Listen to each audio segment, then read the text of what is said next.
سلام بچه ها، به چنل یوتیوب من خیلی خوش اومدید.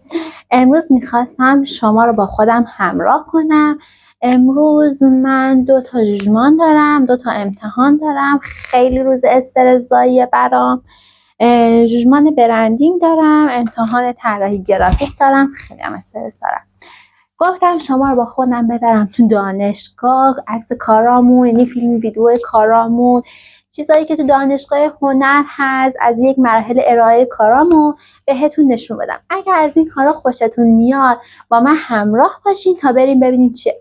بذارین من همینجا هم که هستیم عکس کارامو بهتون نشون بدم. این پوستریه که من برای رستوران دریایی طراحی کردم.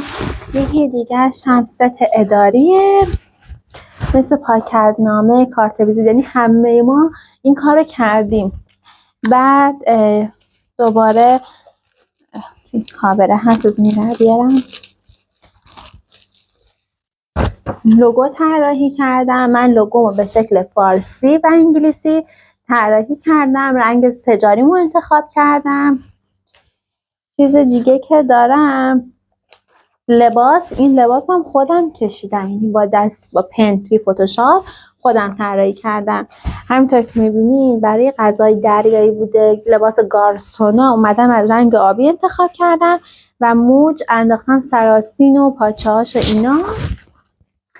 دیگه سردر انتخاب کردم، این طراحی کردم. سردر مغازه هم تابلو مغازه میگه، ماشین اون مغازه، یعنی اگر من یه رستوران بزنم خدا رو بخواد همه چیشو دارم، یعنی لازم نیست بدم طراحی رو برام طراحی کنه.